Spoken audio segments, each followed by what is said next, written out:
Are Miao and Hmong the same people? Why do some say they are while others don't? Miao was a minority of South China related to Hmong. Related to three other groups. Hmong were permanently displaced mostly to US, as you know, because of total destruction.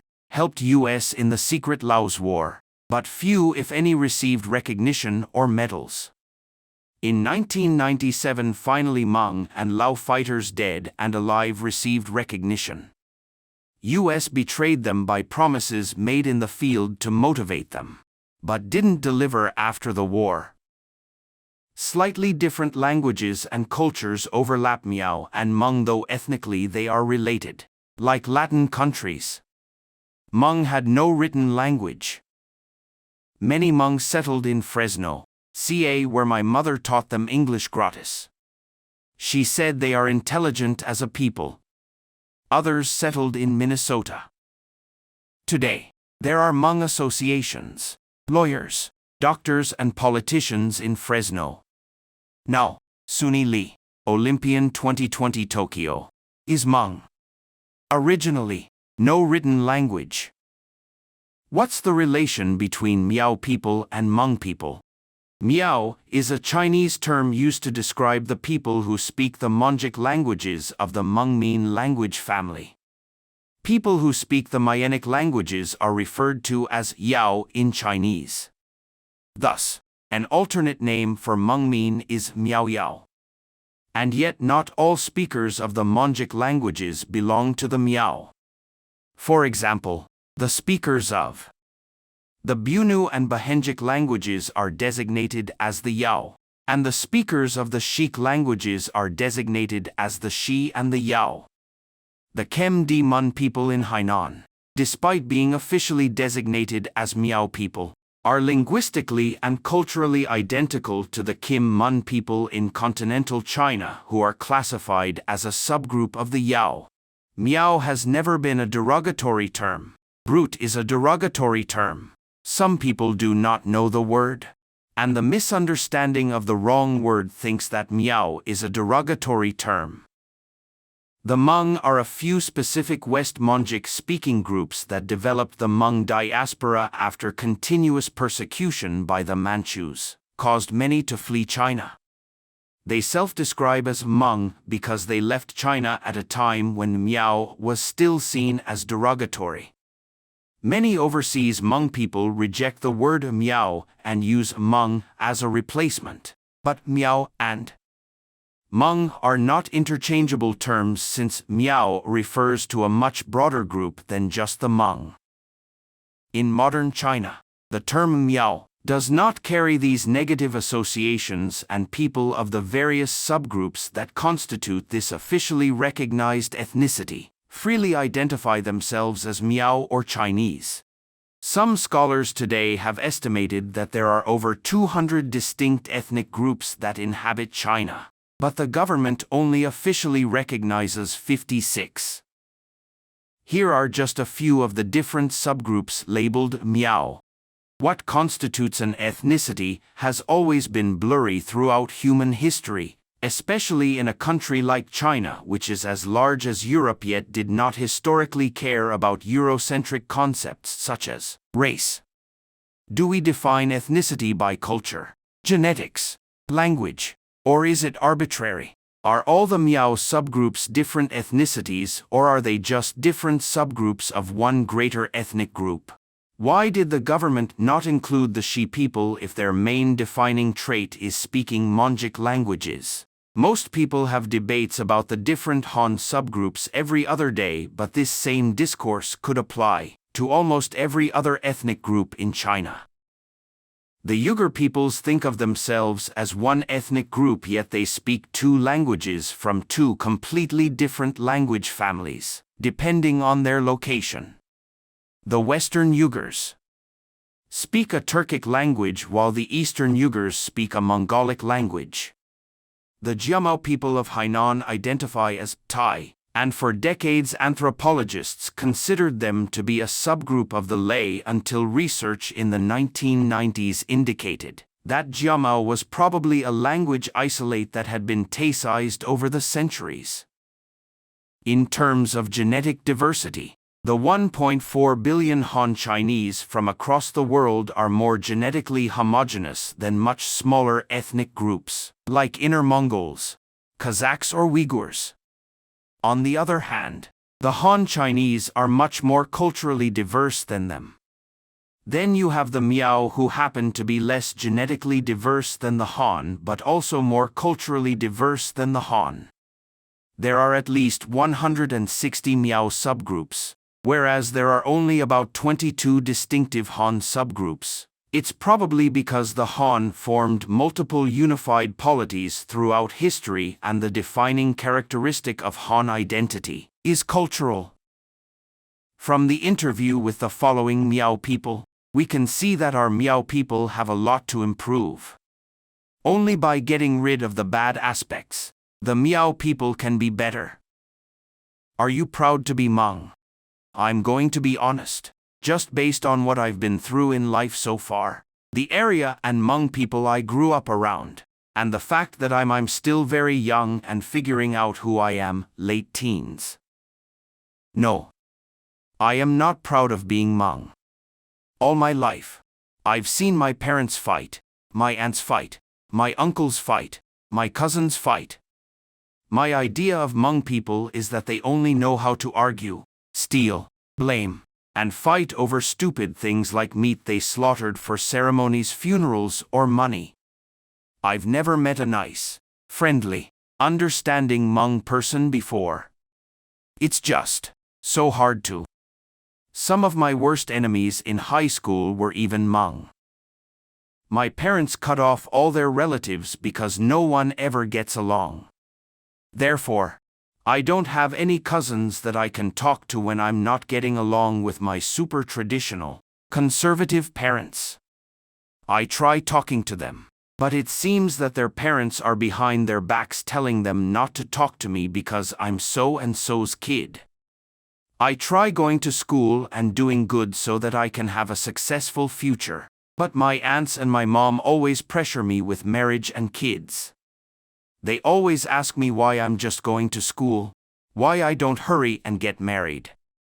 They try introducing me to guys who are basically cousins of my cousins and asking them if they want to marry me. That's so gross. My mom forced me to meet this one guy my age, and he basically was my mom's cousin's son. That's family. That's gross. I was so traumatized after that incident and told my mom, and she yelled at me. Thankfully she stopped and hasn't been forcing me into situations like that anymore. Hmong people basically make me disgusted and angry. I hate myself sometimes because of what I've seen and experienced in life as a Hmong American woman. When I'm surrounded by people who aren't Hmong, I'm treated well and fairly. My friends and teachers who are Chinese, Vietnamese, African, Mexican, European, American all have been there for me and helped me through life without hurting me like my family. They encourage me, they help me, they never lose patience, and they are always positive. It makes me proud as an American-born Hmong person, but not proud of my family or my heritage. The Chinese nation refers to the descendants of the ancient three ancestors of China, including the Huangdi tribe, Yendi tribe, and Qiyu tribe. The Miao nationality was born in the Qiyu tribe. Miao Laobiao has said before that the Miao people not only exist in China, but also in other countries. There are nearly 200,000 Hmong people in the United States on the back of the earth. They still speak their own words. In Southeast Asian countries, the Miao people are distributed. It is even more extensive, so we have to trace the origin of the Miao nationality. Miao origin. Anyone who has read ancient Chinese history knows that the first people to develop and multiply in the middle and lower reaches of the Yellow River were the Yi people. The Chang people lived from the Weha River to the middle and upper reaches of the Yellow River. The Di people originally lived on the Mongolian plateau. Qiyu is the great chief of the Jiuli group of Yi people. The leader of Chang is Emperor Yen, and the leader of Di is Huang Emperor. Later, in order to compete for this fertile land in the middle and lower reaches of the Yellow River, there were several wars. Simply put, Qi Yu defeated Emperor Yen. Emperor Yen returned to Emperor Huang. Yen Huang beat Qi Yu, and Qi Yu died in battle. That is, the fusion of Yi, Chang and Di formed the Chinese nation. Di multiplied without integration into the modern Altaic languages, Uyghur, Mongolian, Manchu, etc. The Changs without fusion multiply into modern Tibetan and Yi ethnic groups of the Tibetan-Burman language family. Without fusion, some of them multiplied into the modern Miao language ethnic group, and the other part multiplied into the modern Zhuangdong language ethnic group, Zhuang, Dai, etc. Migration of the Miao. According to research, tens of thousands of years ago, primitive society, because the Chang people went south, the ancestors of the Miao nationality moved from the place of origin, today in the upper and middle basins of the Yapen, Min, Ba and Jialing rivers in Sichuan along the Yangtze River. Migrated east to the middle reaches of the Yangtze River, settled between Dongting and Pengli on the south bank, and Jianghan Plain on the north bank. After living here for many years, with the development of production, the improvement of life, and the increase of population, the level of science, technology and culture has also improved. The first great migration. After the Miao ancestors lived in the middle reaches of the Yangtze River for a long time, their power began to increase, and they joined forces with other ethnic tribes, led by Qi Yu, known as Jiuli. Jiulijun is called Qi Yu. Kongongwa. Historical records, Ben Ji of 5 emperors Ji Jia. Later, they had conflicts with the Yendi clan in the south, defeated the Yendi clan, and chased the Yendi clan to the north bank of the Yellow River. Then there is the Zhualu battle as we know it. This is where the idiom Zhualu Zhongyuan comes from. Zhualu battle. Qi Yu attacked the Yellow Emperor. The Yellow Emperor is the wild of Jizhou that led Yinglong to attack. Yinglong animal water. Qi Yu asked Feng Boyu to let the wind and rain go. The Yellow Emperor is the next goddess called Yun, and when the rain stops, he kills Qi Yu. Shanhai Jing, the Great Wilderness North Jing. Legend has it that the Yellow Emperor united with Emperor Yen and fought with Qi Yu in the suburbs of Zhualu. One can call the wind and call rain, and the other can use mana. Qi Yu asked the god of wind and rain again for help, and immediately blew up the squally wind that fell down the mountain and pulled the trees. And the rain fell like a waterfall, and the earth was surging with waves and a vast ocean. Huangdi also used his mana to summon the goddess Hanyan to help out. As soon as the drought appeared, the god of wind and the god of rain fled in embarrassment. The wind stopped and the rain stopped in a moment. The flood disappeared, and the mud dried up. Huangdi took the opportunity to counterattack. The Jiuli tribe was defeated. Qi Yu died in battle, and the remaining tribe fled south. Qi Yu died in battle, and most of his tribes merged into the Yanhuang tribe and formed the Huaxia nation, while some tribes that did not merge into the Yanhuang group formed the earliest main body of the Miao nationality, and maintained the original bloodline and culture. The Second Great Migration. Long after Qi Yu's defeat in the battle, most of the subordinates of the Jiuli tribe returned to the south after a long journey. And between Dongting and Pengli in the south of the Yangtze River, the Sanmiao tribe alliance was established. After a long period of recuperation, Sanmiao gradually became stronger and clashed with the Huaxia group headed by Yao, Shan, and Yu. The struggle lasted until the Xia Yu period, when Sanmiao was completely defeated. One was exiled to Yuzhou, one was exiled to Chongshan, and the other went to Sanwei. And part of the San Miao people finally reconciled and melted into the Xia dynasty. This migration was in the period of Yushan to Xia Yu. The Third Great Migration. From the spring and autumn period to the Warring States period, the tough Miao nationality has developed into the main resident of Chu State, one of the 5 hegemons and 7 heroes after a long period of development. King Chuan. I am a barbarian, and I don't have a posthumous title of China. Historical records. Family of Chu. After Qin made Ba merged with Shu and destroyed Chu, the Miao people migrated west and south in large numbers. Most of them traveled along the Lishui River and the Yuanjiang River, and entered the Wuxi in the Wuling area, which is today the surrounding areas of Hunan, Guizhou, Chongqing, Hubei and other provinces and cities. Some of the Miao people who moved south along Wushui River went to Demiashan, Sanjiang and other places in Guangxi, and some crossed the sea to Hainan Island. After that, the Miao people used the names Wuling Man and Wuxi Man in the literature.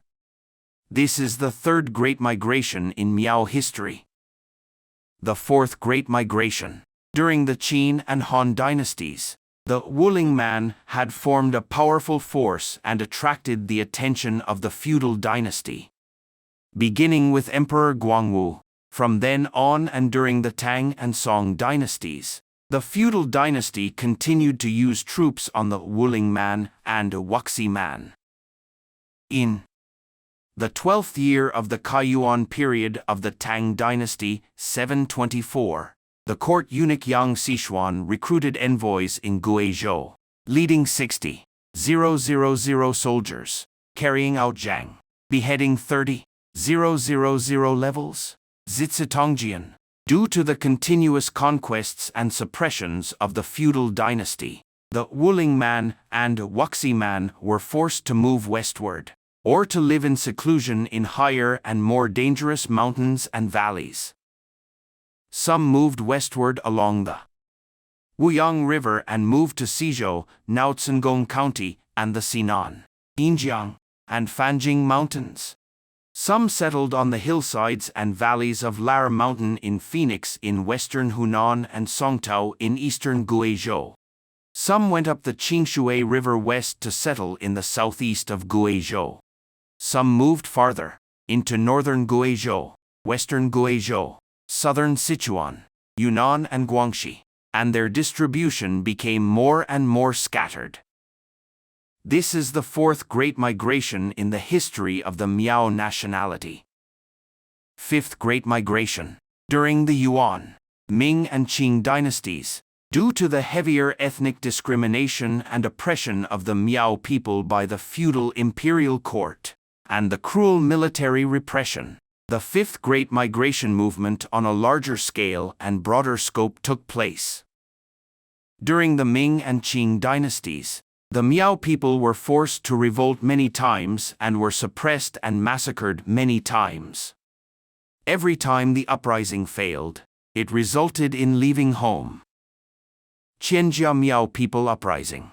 On December 24, 1795, the 59th year of Qianlong, Songtao Hall, Guizhou Province, Sun Dazhaing Miao Shiliudeng and Hunan Province Yongsui Hall Cucumber Village Miao Shi Sanbao and others gathered in Phoenix Hall, Hunan Province Wu Longdeng, the deputy of Baozhai, discussed with Wu Baiyue, Wu Bansheng, Wu Tingju and others in the home of the Qing dynasty's national oppression and massive loss of land.